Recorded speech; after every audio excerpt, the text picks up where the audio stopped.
I'll be right back.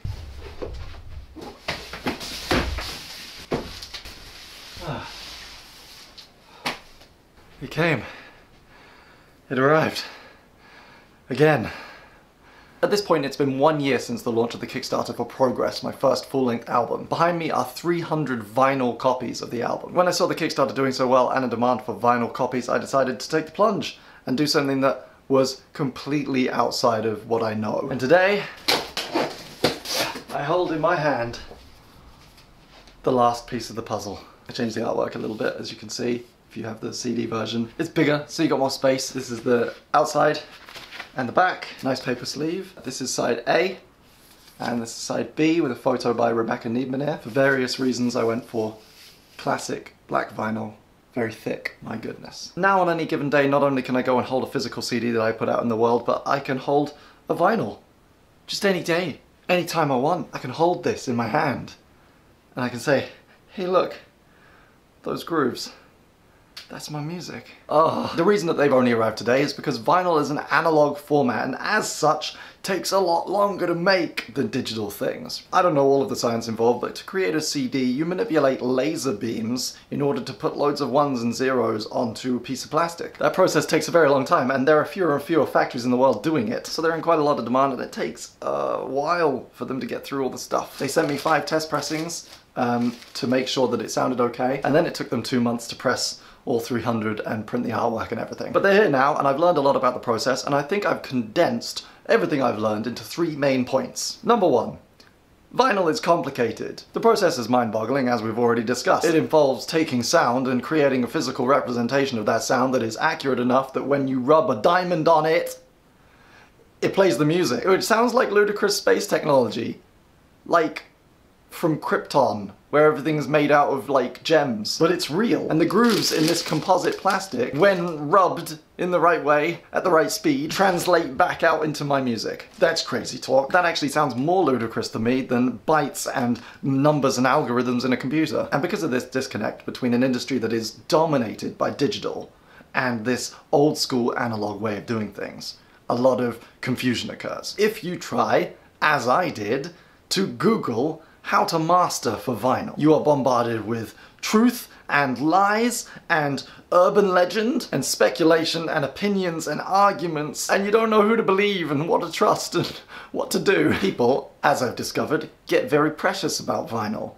They love their vinyl, they're very romantic about their vinyl, and they don't want you doing it wrong, even when they don't know themselves how it works. Because of this, I put off pressing the vinyls for a really long time because I wanted to understand everything about the process, which was a mistake that I'm not going to make again, because when I finally did talk to a nice manufacturer, the guys that ended up pressing them for me, they were like, yeah, you shouldn't listen to people on the internet. Thank you. Which brings me to number 2. Vinyl is simple. The problem for independent artists wanting to press vinyl, as I've discovered, is misinformation. There is so much of it. But if you take the time to speak to the right people, it can be no more difficult than pressing CDs. Audiophiles and musical elitists can talk for hours and days about how vinyl sounds different and how you lose certain things in the digital blah blah blah. The facts on the ground are that my production process is digital from start to finish, which, as I understand it, means that no part of my music has any of the hallmarks of traditional old-school analog recording. The kind of detail or timbre or warmth that someone might notice from, say, a traditional ribbon microphone, they don't exist in my production, for better or worse. There is only the digital, and when I press to vinyl, what I'm doing is I'm taking digital and I'm making it analog. Nothing particularly fancy needs to happen there. A factory nowadays is used to working from digital masters. I'm not the Beatles recording at Abbey Road, I'm not Rage Against the Machine recording at Sound City. As much as I might love to, I didn't use classic analog recording equipment, and misinformation occurs when people assume that that's the way all music is recorded. So for me, transferring to vinyl turned out to be one of the most simple parts of the process.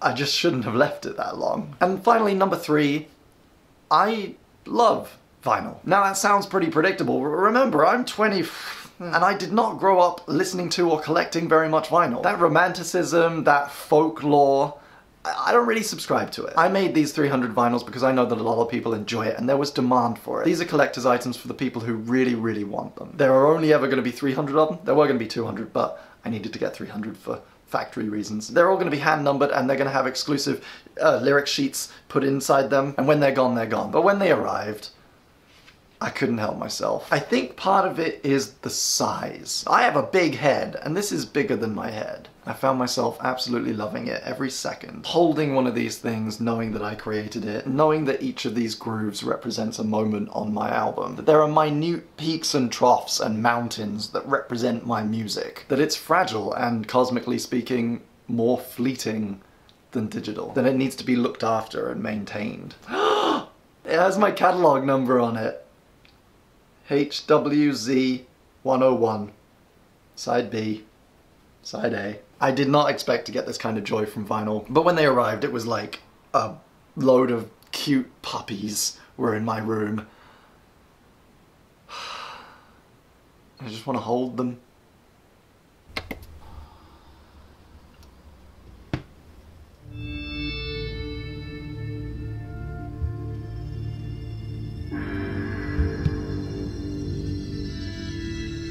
Now I begin the process of putting one of these sheets inside of every single record and hand numbering them with silver Sharpie.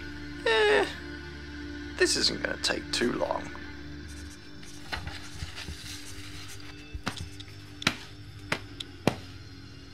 $10 down, 290 to go. This is number 1, and it's going right here. Thank you again to everyone who supported this on Kickstarter, everyone who pre-ordered it on Hit with Wrench. If you ordered the vinyl, I'm going to be shipping them out this week. You should get them within a few days. A bit longer if you're in another country. I'm hand numbering them all. Myself and members of the team are getting 1 to 5, and then 6 onwards will be going out to the Kickstarter people in chronological order as best I can. So the lower numbers are the earliest people who pre-ordered it as a thank you. If you haven't ordered one and you'd like to get one, they are available on Hit with Wrench. I will put the link in the description. There are actually more of them now because we had to press 300 rather than 200, but they won't last, and once they're gone, they are gone. They're not being pressed again. And what about those 5 test pressings I got? Well, I'm keeping one of them because reasons. The 4 remaining factory test pressings are going to be signed by everyone who worked on the album and available as perks on the Kickstarter for the second album. So if you, like me, get a little too excited about collectible things, watch out for that. Again, thank you to everyone who has ordered this. It's been so rewarding, and bring on the next one.